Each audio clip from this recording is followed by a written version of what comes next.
Move it! I could use a smoke.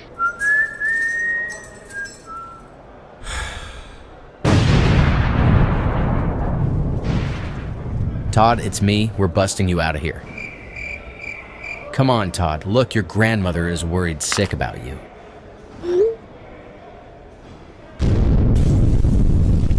If you killed the wrong NPC in Morrowind, the game didn't stop you. You got a message. The thread of prophecy is severed.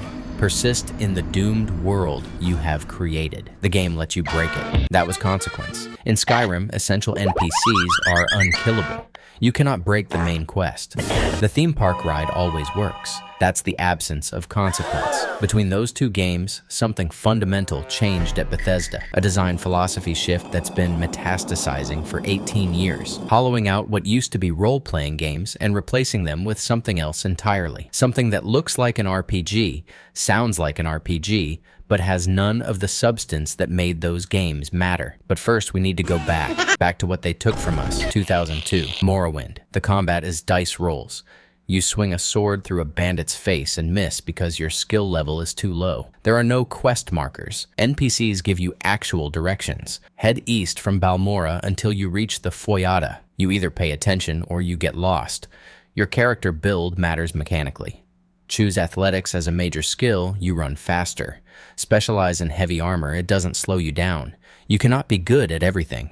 The game forces specialization, and that specialization defines your entire playthrough. This created consequence. Joining the Mages Guild as a warrior wasn't just suboptimal, it was mechanically difficult. The quests required magic skills you didn't have. The game said no to you constantly, and that's what made the yeses meaningful. But Morrowind was commercial suicide by modern standards. It was obtuse. It was slow. It was niche. Bethesda had a choice: double down on the RPG audience that loved them, or chase the larger action game market. They chose growth. They chose Oblivion. 2006. Oblivion is the compromise. It still has stats, still has skills, but now there are quest markers pointing you everywhere, fast travel from anywhere, real-time combat with no dice rolls, and level scaling so aggressive that the world loses all sense of place. Here's why that matters. In Morrowind, if you wandered into Red Mountain at level 3, you died. The game had geography, dangerous areas, safe areas. In Oblivion, everywhere scales to you. That bandit camp isn't just as difficult at level 5 as at level 25. By level 25, that common highwayman is wearing glass armor worth a king's ransom just to keep the math even. The world becomes a rubber treadmill. You never feel progression because the world progresses with you. But Oblivion still tried to be an RPG. Skills mattered. You could fail at picking locks. You could make a character terrible at magic and lock yourself out of the Mages Guild. The systems still had teeth. Just not enough teeth. The streamlining was controversial. The hardcore fans revolted. But Oblivion sold millions. It proved that casual audiences would accept simplified mechanics if you gave them spectacle in return. And Bethesda learned the wrong lesson. They learned that spectacle sells. That breadth beats depth. That players would rather have 100 shallow quests than 10 meaningful ones. 2008. Fallout 3. Bethesda acquires Fallout and everyone asks, will they respect the legacy? Will they maintain the branching narratives and moral complexity? No. But they hit it well. Fallout 3 still has skills, still has special stats, still looks like an RPG from the outside, but peel back one layer and you see the rot. Almost no skill checks and dialogue. Almost no quest branching. The main story funnels you through the same narrative. Beats until the very end, where you choose which NPC pushes the button instead of you. The Bethesda formula is now fully formed. Create a massive world filled with points of interest. Scatter loot and enemies everywhere. Make exploration itself the reward. And reduce the RPG systems to window dressing, detailed enough that people won't consciously notice they're not functioning. Your character has a speech skill. When does it matter?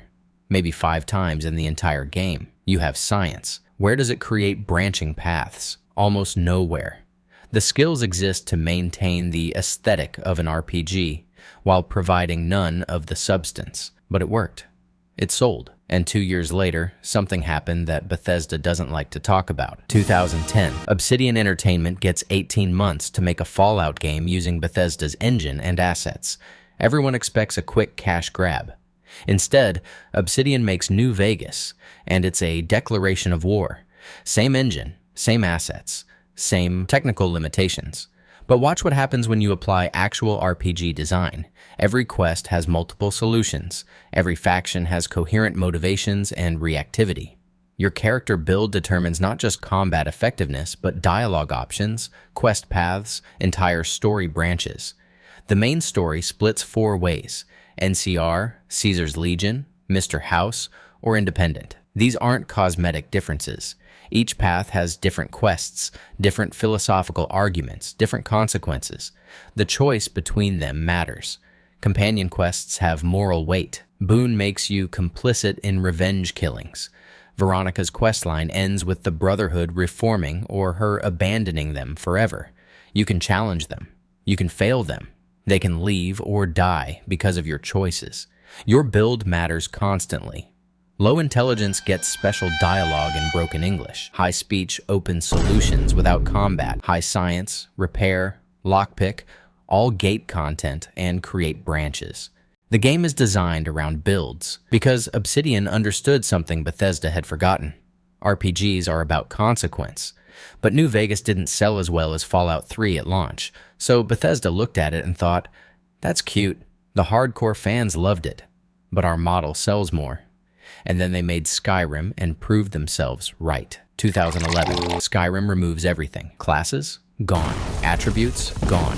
What's left is perks, health, magic, stamina. You level up by using things, and every character becomes good at everything. There is no specialization, no consequence to your build because you don't make build choices. You can become Archmage of the College of Winterhold without mastering a single spell. You can do it with the base flame spell you started the game with. You become Harbinger of the Companions without understanding what being a werewolf means. You lead the Thieves Guild, the Dark Brotherhood, become Thane of 9 Holds, and nobody reacts to the fact that you're the most accomplished person in Skyrim's history. The Civil War questline is the perfect example.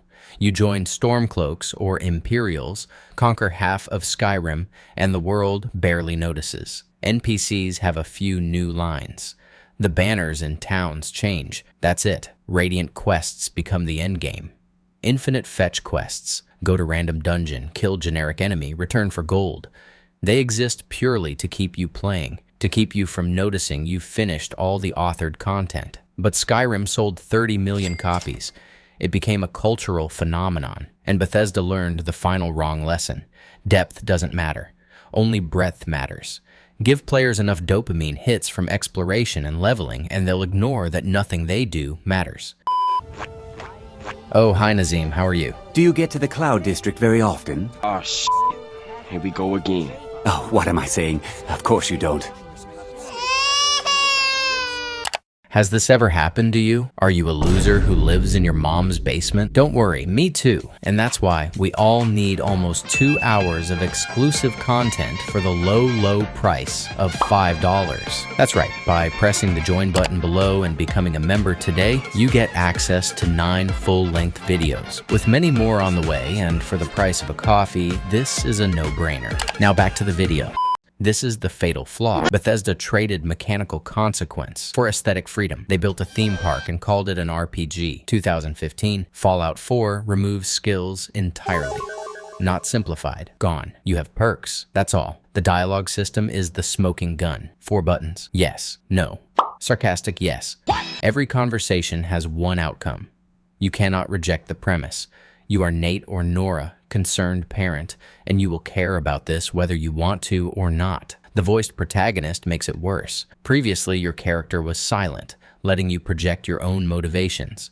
Now your character has a voice, personality, backstory. You're not role-playing, you're piloting someone else's character while the game occasionally asks which flavor of agreement they express. And the factions. Railroad, Brotherhood, Institute, Minutemen. On paper, competing visions for the Commonwealth. In practice, theme park rides you join for loot. The Institute is comically evil with no coherent motivation. The Railroad. obsesses over synths while humans starve. The ending forces you to choose one and destroy the others, but it doesn't matter because you've already exhausted their content. Settlement building became the end game, not because it was well designed or integrated with the story, but because it was addictive. It kept players logging hours, and player engagement is the only metric that matters now. 8 years pass. Bethesda promises their most ambitious game yet, Starfield. The Bethesda formula stretched across 1,000 procedurally generated planets, exposing every flaw in high definition. The game tries to restore some RPG elements, backgrounds, traits, skill checks, but they're cosmetic.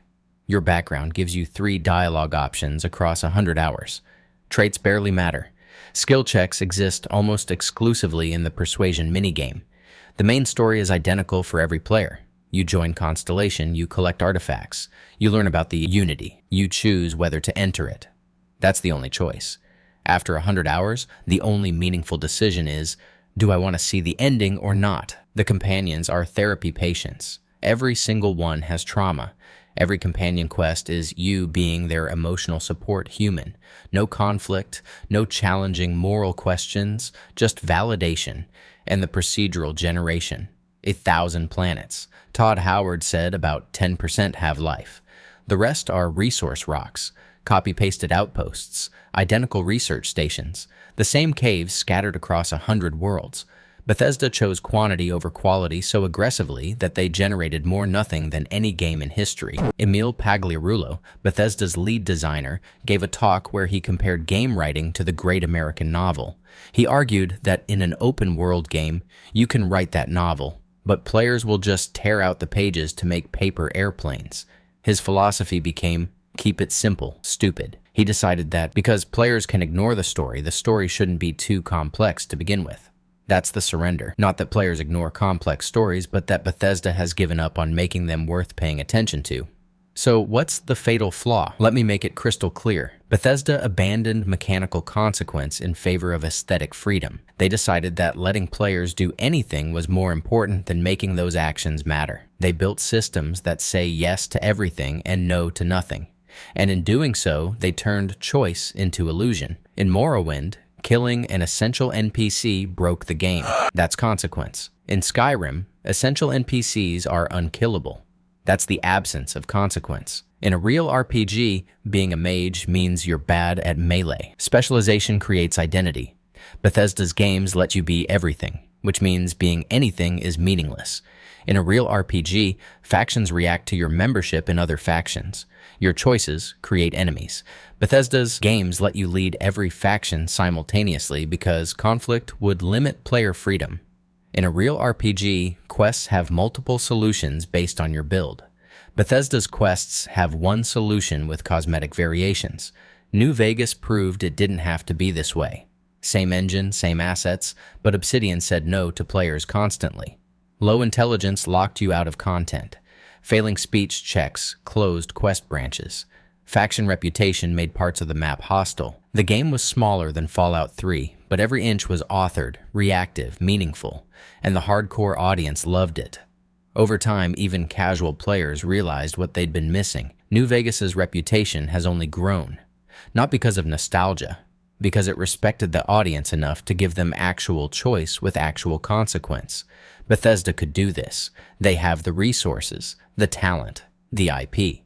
They choose not to because the theme park model is safer, because saying yes to everything is more marketable than building systems that say no. But the audience is catching on. Starfield's reception was mixed at launch and has only soured. The narrative that Bethesda's games are good but flawed is collapsing. People are asking why these massive budget games have less reactivity than indie games made by teams of 10. So what happens with Elder Scrolls 6? If Bethesda continues the trend, here's what we'll get. A massive, beautiful world. Hundreds of dungeons, thousands of items, radiant quests generating infinite content, simplified character systems with perks instead of skills, unkillable NPCs, linear faction quest lines you can complete simultaneously, a main story with one meaningful choice at the end. It will sell millions. Review scores will be 8 out of 10. Good but flawed. Typical Bethesda jank. Wide as an ocean, deep as a puddle. the same critiques for 18 years. And Bethesda will look at sales numbers and learn nothing. But there's a timeline where they surprise us, where they look at Starfield's reception and realize the model is breaking down, where they study what made Morrowind special, what made New Vegas beloved. In that timeline, Elder Scrolls 6 has mechanical consequences to specialization. Being a mage makes you fragile. Being a warrior makes you inflexible. Your build matters. In that timeline, factions are exclusive. Join the Dark Brotherhood and civilized society hunts you. Your choices create enemies and allies. In that timeline, quests have real branches based on skills and reputation. Multiple endings based on accumulated choices, not a button press at the end. In that timeline, NPCs can die. The game can break. You created that doomed world. Now persist in it. In that timeline, Bethesda makes an RPG again. But I don't think that's the timeline we're in. I think they looked at Baldur's Gate 3 and thought, that's niche. We're mainstream. I think they looked at Starfield's criticism and thought, they don't understand our vision. And maybe they're right. Maybe the audience that made Skyrim a phenomenon doesn't want consequence, doesn't want to be told no. Maybe the mass market wants the theme park. But if that's true, then Bethesda needs to stop calling their games RPGs. They're not. They're action-adventure games with light progression systems. They're exploration sandboxes with aesthetic RPG elements. And that's fine, that's a valid genre. But let's stop pretending it's something it's not. Let's stop comparing them to actual RPGs and getting confused when they come up short. Because the alternative is continuing to be disappointed, continuing to hope the next one will be different, continuing to convince ourselves that this time they'll learn. 18 years, 6 major releases, the same fatal flaw in every single one. Bethesda has decided who they are. They're not changing for Elder Scrolls 6. The question is whether you'll accept them as they are, or finally admit you've been waiting for something that's never coming back. Do you think Elder Scrolls 6 will break the pattern? Or are we setting ourselves up for disappointment again?